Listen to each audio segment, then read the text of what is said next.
Good afternoon and welcome. Welcome indeed, yes, to a Monday edition of the Mark Moses Show as we are broadcasting live, always from the Anidjar and Levine Accident Attorney Studios.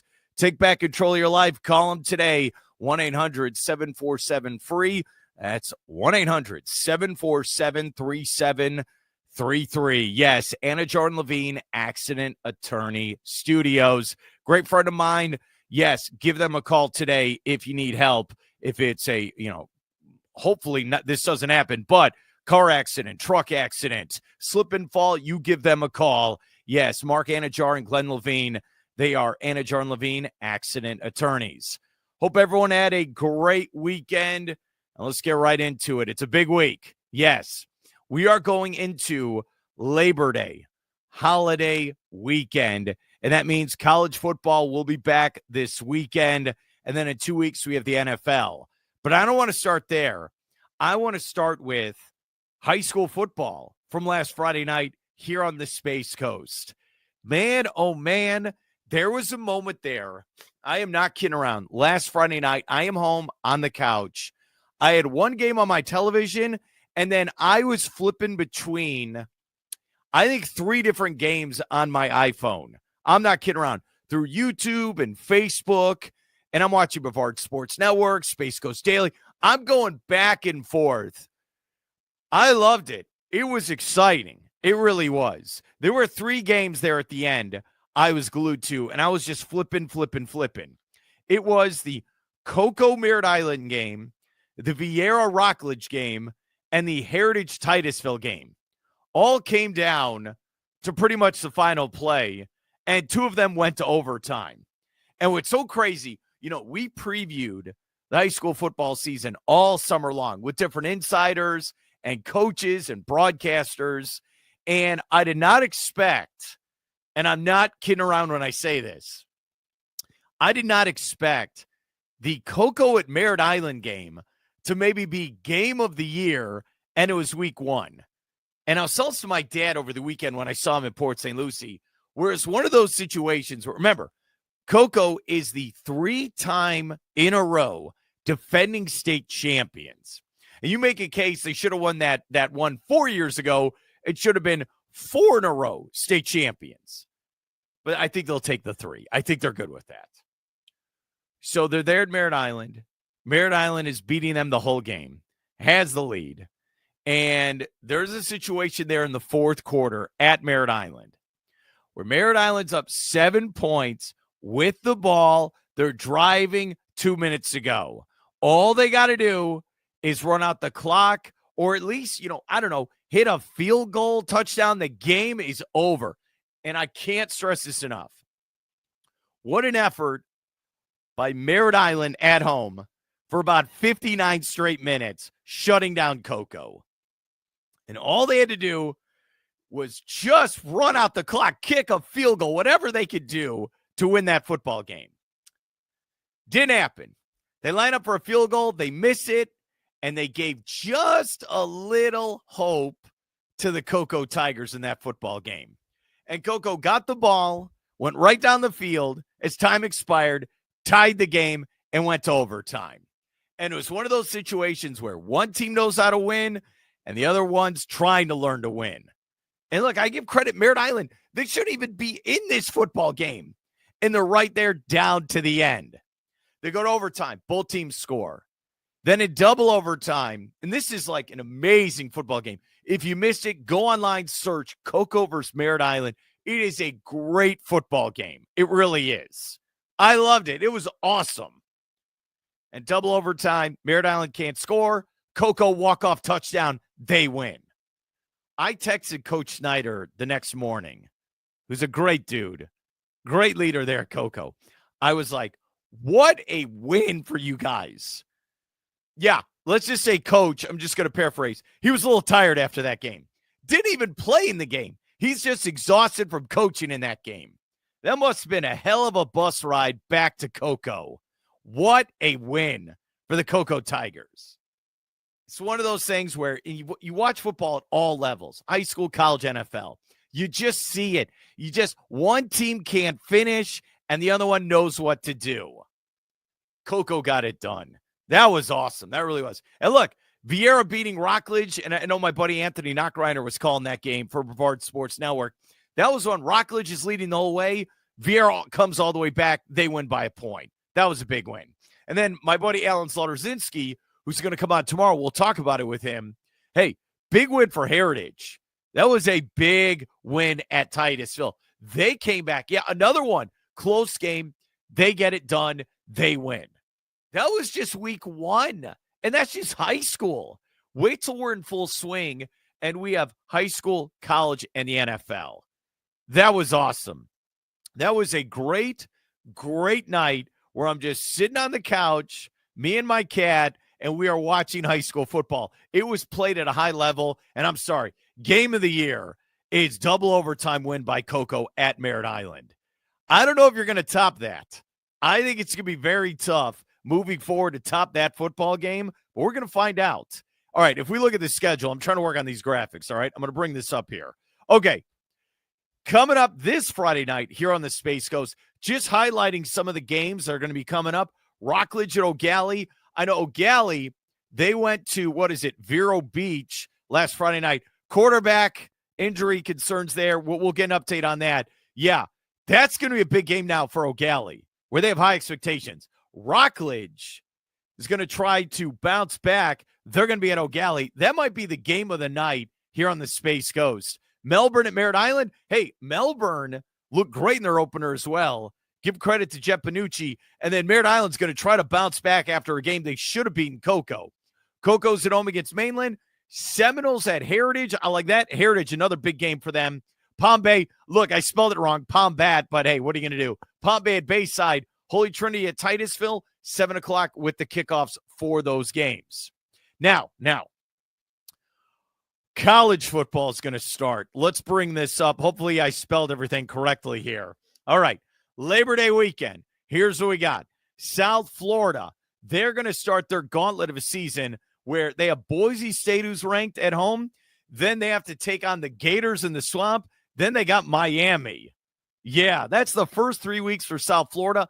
They're going to play Thursday night. The other one, we're going to hear from Matt Murschel here in a minute with the Orlando Sentinel. Yeah, UCF, they're going to start Scott Frost era 2.0 Thursday night at the Bounce House against Jacksonville State. Saturday, Florida State, 3:30 with the kickoff. They're a double-digit dog at home, taking on the Alabama Crimson Tide, who's ranked 8th in the country. Remember, Florida State won, 2 games last year? Not good. Good luck to the Seminoles. Then the Gators, under the lights. They're going to take on a cupcake, Long Island University. As of Monday, today, we don't know the update on DJ Lagway. Maybe we will this afternoon, but I would not be shocked if multiple quarterbacks play in this game, as they should anyway. As Gators going to host Long Island University, that should be a win. And then Sunday night, big game under the lights there at Hard Rock Stadium. Notre Dame ranked in the top 10 against Miami, right there, top 10. Huge game. 7:30 with the kickoff. Only game going on Sunday night with no NFL starting until September 4th. Big game for the Hurricanes. Carson Beck, new quarterback, the transfer from Georgia. That's going to be gigantic. So that's what's coming up this weekend. So here's what we're going to do. I got a chance this morning to sit down before he had media availability there at the Bounce House. Here's Matt Murschel, Orlando Sentinel. Do the Knights have a starting quarterback? And what are his expectations for game 1 Thursday night against Jacksonville State? Here's Matt Murschel. And joining me right now here on the Anidjar and Levine Accident Attorney Studios is my good friend there in Orlando with the Orlando Sentinel, who covers UCF better than anyone in the business. He is Matt Murschel. Matt, how you doing today, buddy? I'm doing well. I'm going to admit, it's the first week of season. We're getting ready. I spent all weekend watching college football. I'm ready to go. I don't know about you, but I'm ready for this season to kick off. Let's get this thing going. Well, we learned late last week that UCF named a starting quarterback. So let's start there for the people who don't know. Who is the starting? It's not official yet. It's not official yet. I thought it was. No, it's not official yet. UCF has not made that official. that it was reported last week that Cam Fancher was going to be the starting quarterback. It's felt like that's kind of the way it was going to trend towards. We're going to talk to Scott Frost, Monday, get a chance to sit down with him.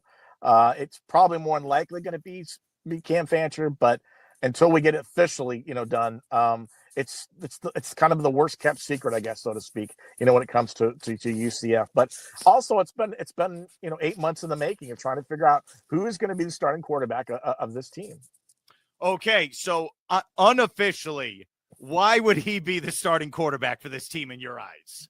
Well, I think you look at his experience. The guy's been around for a while. He's a redshirt senior. He started 28 plus games during his career. He played at Murschel. He played at FAU. I think he started 9 games last year for the Owls. He's got plenty of experience. He's very similar. He's one of those guys, I think, that it's maybe it's not going to impress you off the tape, but he could do some things with his legs. He could run the football. He's got a decent arm. I think the maturity that he's shown throughout this camp is something that maybe Scott Frost and his staff have kind of zoned in on, and they feel like he's the kind of guy that can step in. Now, I will preface all this that Scott Frost has said several times throughout this process that just because we name a starter for game 1 doesn't mean that guy's going to be the starter for game 2 and for game 3. I think what they're going to do is they're going to go week by week and kind of see where they're at. Cam Fancher could start this weekend against Jacksonville State, but let's forget that they've got a longer window leading up to the game 2 against North Carolina A&T. So maybe they'll see what happens. If Fancher plays really well, or whoever it is plays really well, maybe that person's going to be the starter. And then moving forward, you kind of decide, okay, maybe we're going to go with this guy will be the guy. But then they've got a bye week, and then then North Carolina comes in here to play. So they have 3 weeks really to kind of tweak and see who's going on, who's played well and who hasn't played well. And I'm also of the belief, Mark, that I don't think it's just going to be one guy. I think, you could see another quarterback come in certain scenarios, maybe at goal line, maybe inside the 20. Ja'Cory Brown would be a great, type of player for that, has mobility, can throw the ball, So I don't think this is necessarily one guy is the guy throughout the whole thing. I think they want to make sure they got whoever is the best fit for them. Okay, this is the tough question, and maybe you'll get some of these answers in the opener coming up later this week. What is the identity of the offense? Do they want to run? Do they want to throw? What do they want? And I know it's okay if you don't have the official answer. But what do you know what I mean? What do you think they want to try to do under Scott Frost now? Well, I think they want to go UCF fast. This is what they've talked about. It's going to look very similar to what they did in 2016 and 2017. They're going to run the ball. They're going to use the RPOs. They're going to do some run pass options. They're trying to mix things up a little bit. They want to get as many playmakers involved. They want to have explosive plays. They want to do all those kind of things that put the defense on its heels. This isn't going to necessarily be, okay, we're going to run the ball 40, 50 times a game. If they feel like they need to, they will. But if they're going to mix up the passing game, they're going to mix up the run game. They feel like they got a really solid running backs room. They feel like they got a lot of details. They got a lot of guys who could fill a lot of roles there. The biggest question marks, I think, on this team right now, until we see them play a game, are what about the wide receivers group, which, they're not experienced. A lot of them aren't.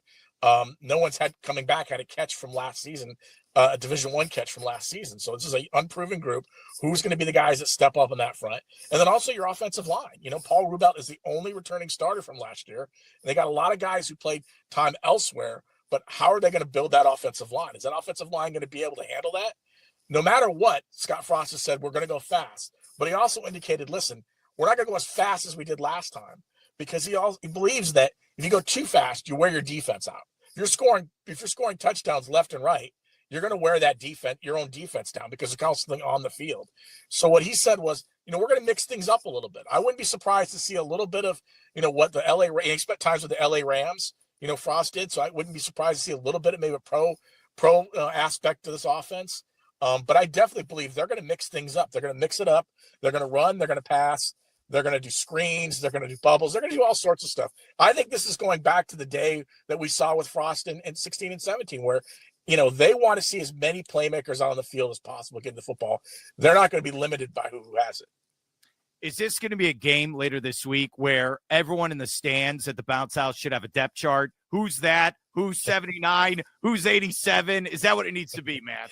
Yeah, I think there are going to be a lot of fans who are going to have a lot of faces they weren't familiar with. But I think you're going to see some of these guys get out there. The nice thing about this game, Mark, is that, yes, it's, UCF is a 16.5 favorite in this game, but it's going to be a challenging game for them. This isn't going to be just some walkthrough where they score 40, 50 points and it's done by halftime. I think this could be a really challenging game. I think you're going to get a lot of first and second teamers out there playing, a lot of rotations. They're going to see how much they can do. They want to win this game, obviously, but they want to make sure they get the guys out there to figure out what's rotation is going to work best for them.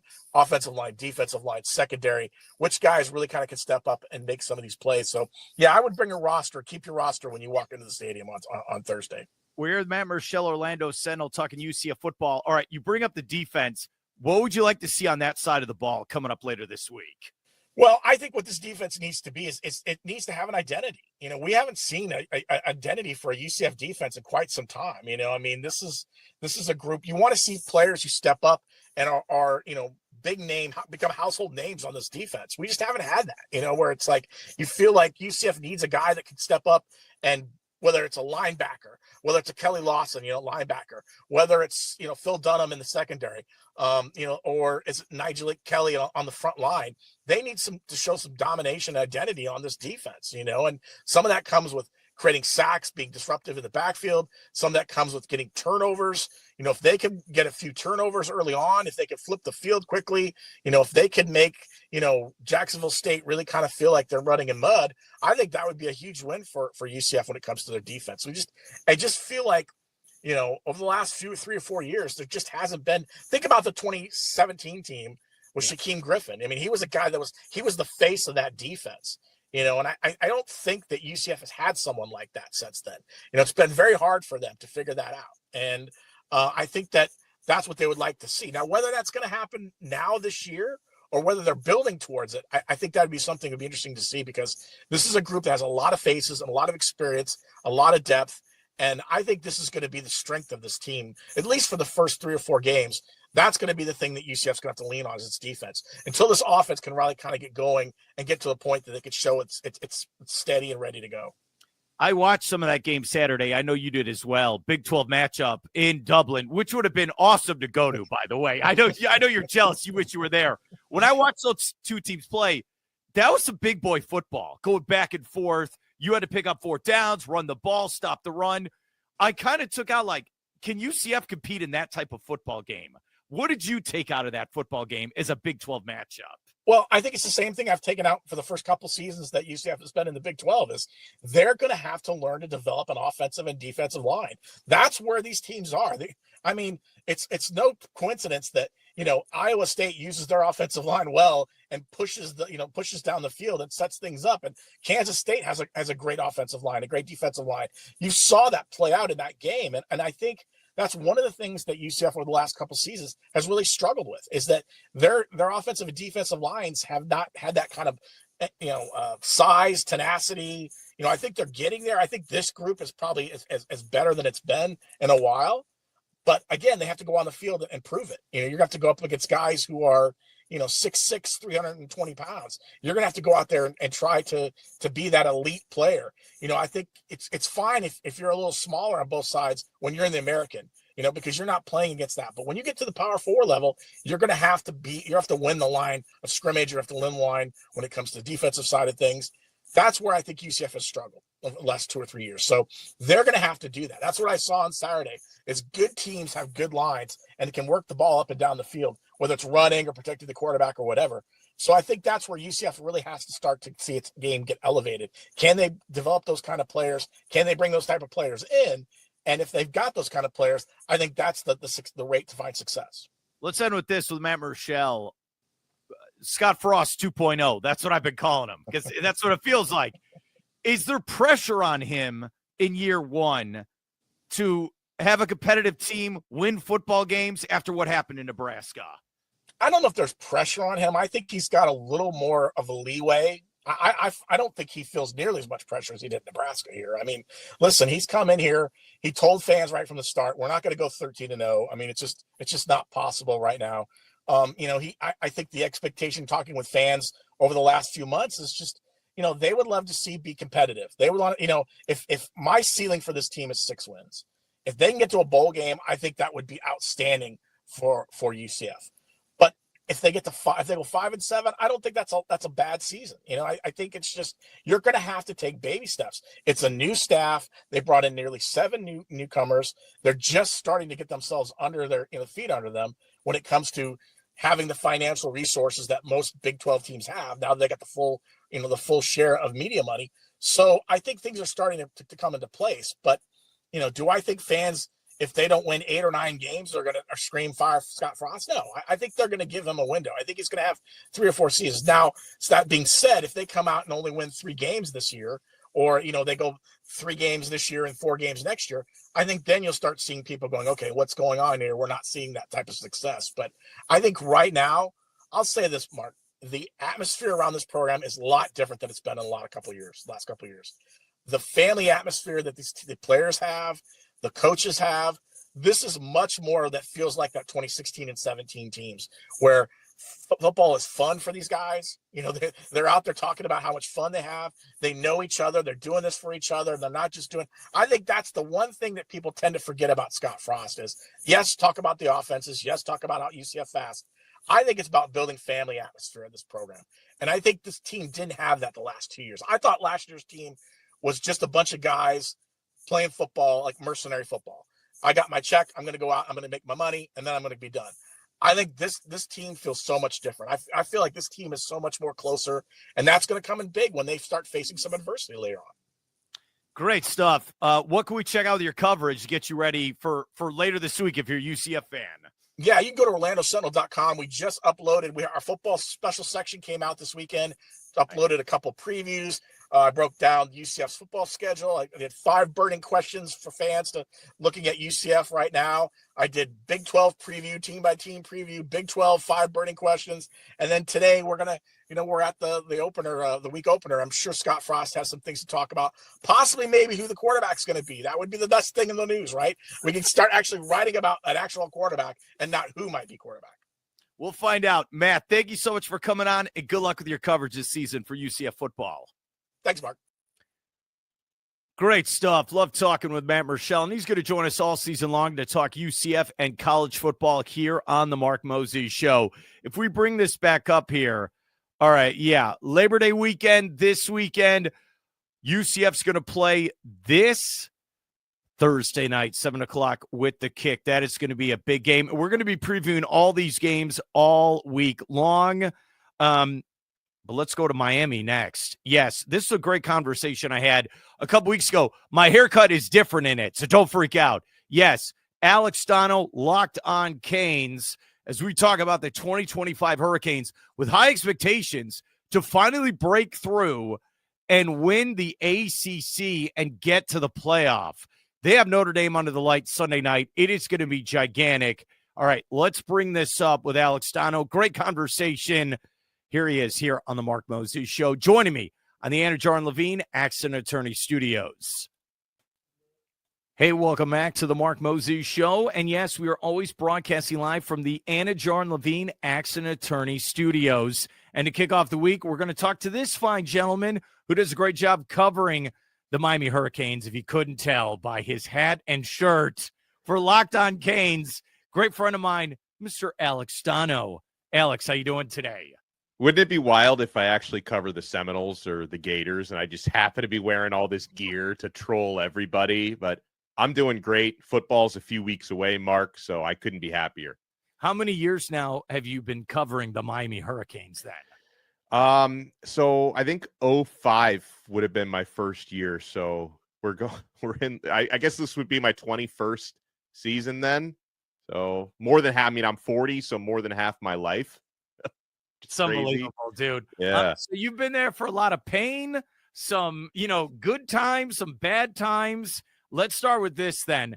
I had to do this segment on TV, and they were asking me the question, are the Hurricanes, are they underrated right now going into the season? Should they get more respect to win the conference? And I'm sorry to say this to you. They've never won the conference. So is that valid if I feel that way when we go into this 2025? It's valid, and I think that's one of the reasons why Miami is slept on just a little bit. And in saying that, I agree with the conventional wisdom that Clemson should be the favorite to win the ACC. Like, I got no disagreement there. But when I talk about Miami getting slept on a little bit, I've got two reasons for saying that. Number one, I was at ACC Media Days a couple weeks ago, and there were like, I don't know, 180 of us or so that voted on all the media polls, and including all ACC team. Literally half of the all ACC team is Clemson. They got 11 guys, which is like, that's insane. Like, if Clemson's really that much better than Miami and everyone else, because the next teams in line have 2 all ACC players, Miami and a few others, Clemson's got 11. So I don't know. I feel like there's a little bit of like a herd mentality that's like putting so much hype behind Clemson. Like, we'll see if they're actually that dominant in the conference. And then another thing is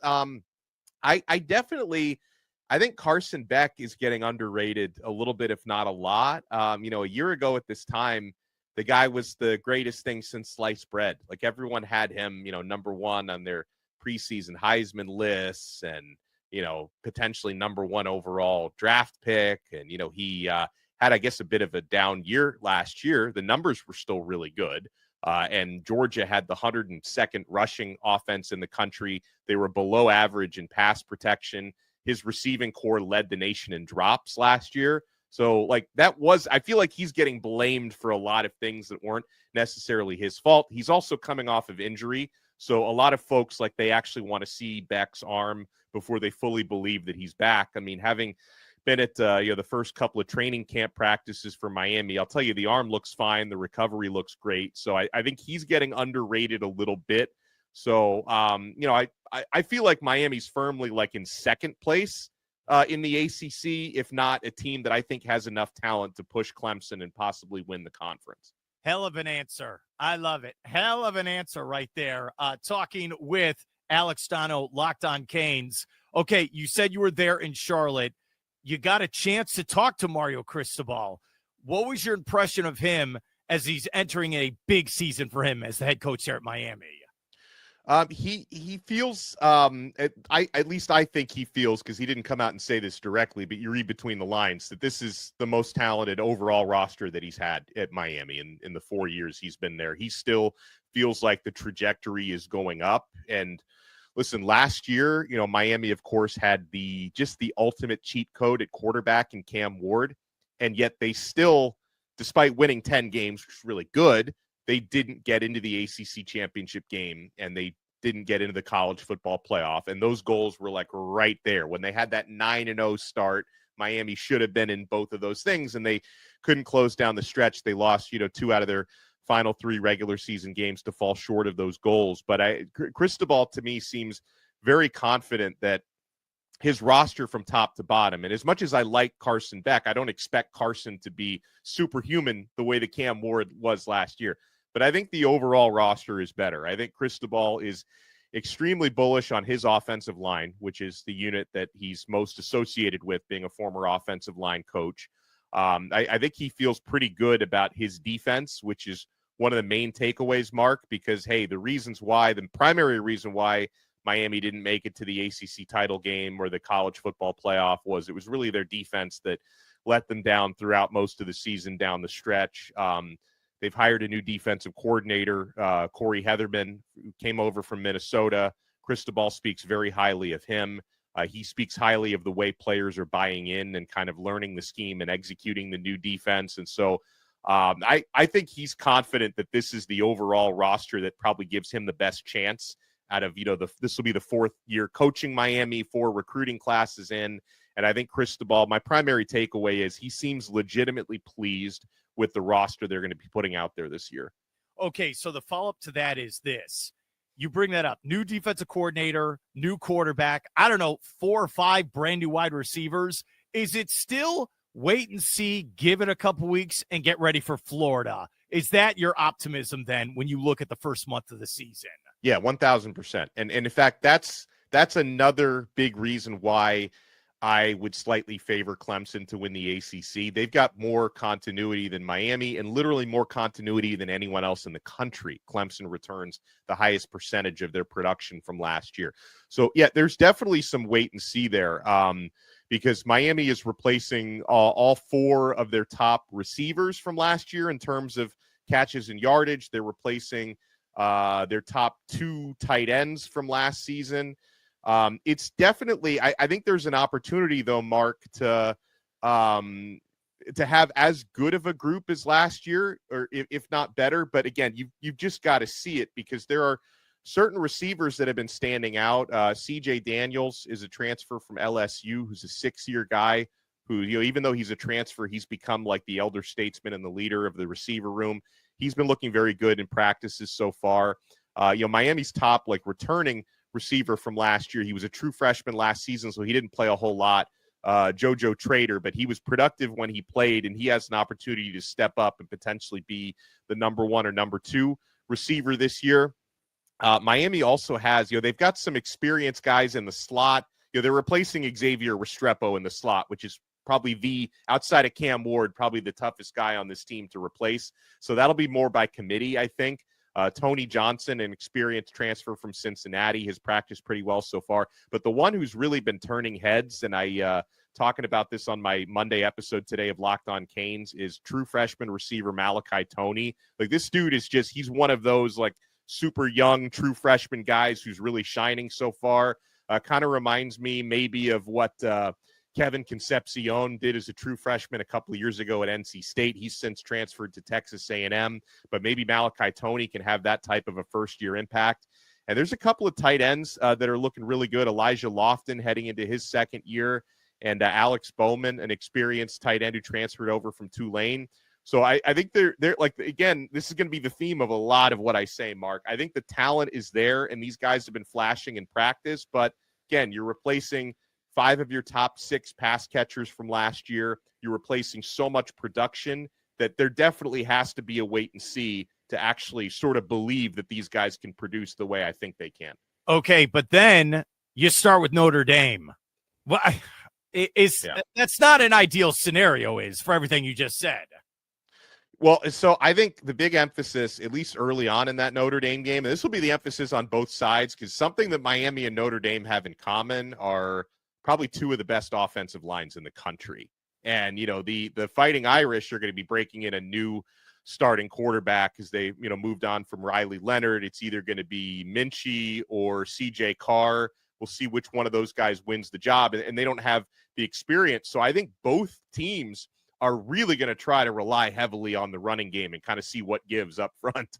But to your point, Notre Dame, they did lose some of their guys from last year, but their defensive secondary should be, again, one of the top in the nation. I have no doubt about that. Last year in the college football playoff, they didn't allow a single reception by a wide receiver against Penn State in the national semifinal. So that's going to be for Carson Beck to have his first game at Miami, for these receivers to have, their first game as Hurricanes or first started as Hurricanes. It's hard to draw up a tougher matchup. That's probably the toughest defense Miami's going to face all year, quite frankly. So it's not an ideal situation, but I think the identity, especially early on for the Hurricanes, is going to be win battles at the line of scrimmage, which is going to be tested against Notre Dame. So it would not surprise me if that kind of ends up being a low-scoring game with both teams just trying to beat up the other. Let's end with this with Alex Donno, and I appreciate you coming on today with Locked On Canes. I know you're a busy man, so again, thanks. You're welcome. Okay, the ACC. They had 2 teams make it last year. But now the playoff committee decided, the hell with who's the top 4 conference champions. They're just making it up as they go along.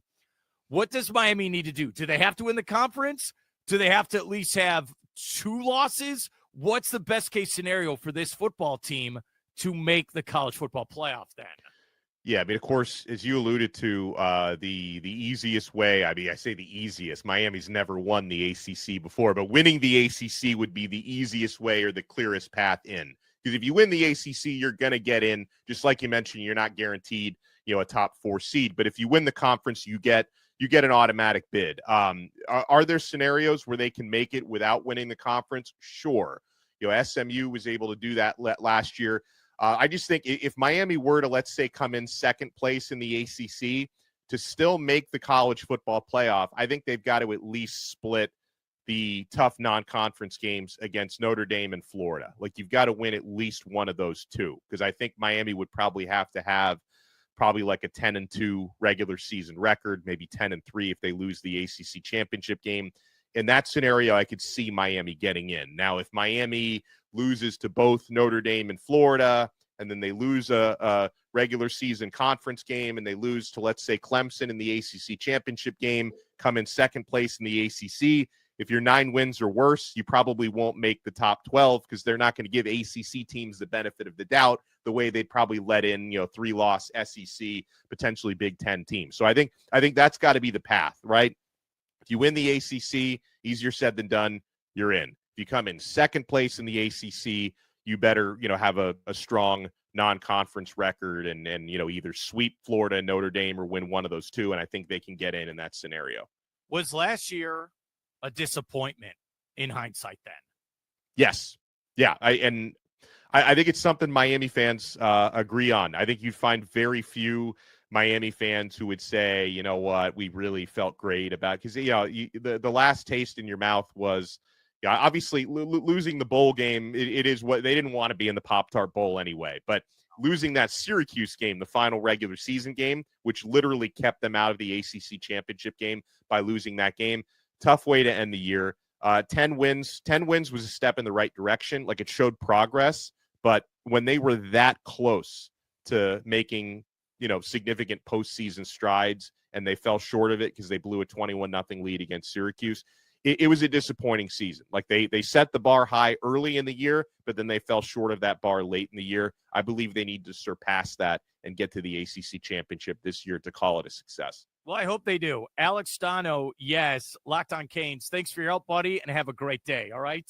Mark, my pleasure as always, man. Thank you for having me. Love talking to that fine gentleman. Yes, Mr. Alex Donno with Locked on Canes. He does a great, great job. Yeah, great weekend of football, and it was just like a taste where we had the games. If you just reset here real quick, you had those games Friday night. They were awesome for high school football here on the coast. They're going to continue this Friday night as well, 7 o'clock with the kickoffs. And don't mess with the Cocoa Tigers, because they'll beat you in double overtime. That's what I learned from last Friday night. We had the Iowa State-Kansas State game from Dublin. That was so much fun. Cyclones get it done late. That was a great game for week 0. And we're going to start rocking and rolling Thursday night with college football. Then back to high school football on Friday night. Full slate Saturday. Then Sunday. And then the big boys, the NFL, are going to play opener September 4th. They're in Philadelphia. Eagles going to raise their banners. They're going to take on the Dallas Cowboys. We are always broadcasting live from the Anidjar and Levine Accident Attorney Studios. Hey, take back control of your life. Call them today, 1-800-747-FREE. That's 1-800-747-3733. Anidjar and Levine Accident Attorney Studios. I did watch, by the way, before I get out of here, I did watch with my family of all people. We all were, my mom, sister, dad, and I, we were all watching it. We watched the first 2 episodes of the Dallas Cowboys Netflix show about the 90s Cowboys. It was really entertaining. I've really enjoyed it so far. I'm not kidding around. I think it's great. I have. So I got to watch 6 more episodes to go. So once I finish it, I'll give my full review. But it's pretty good after a while. It is. And I'm very fortunate and happy that my dad and I, we saw the 90s Cowboys play. It was pretty cool in Soldier Field in Chicago against the Bears. 1996 opener, Monday Night Football. Bears won, by the way. All right. For Matt Murschel, Alex Donno, Coco winning in double overtime. Have a great day. We'll see you tomorrow right here